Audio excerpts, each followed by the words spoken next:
Um chuvinho em plena às 5 horas da manhã, gente, olha.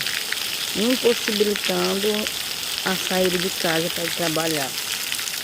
Fazer o que, né, meu povo? É isso.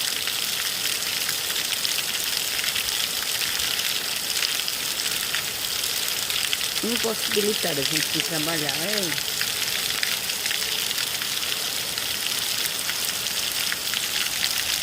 5h15, com tudo feito, para sair de casa. Como é que sai, gente? Como é que sai? Chovendo, toró de chuva.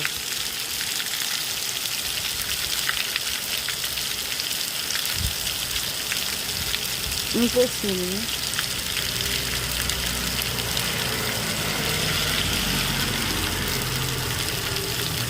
Impossível.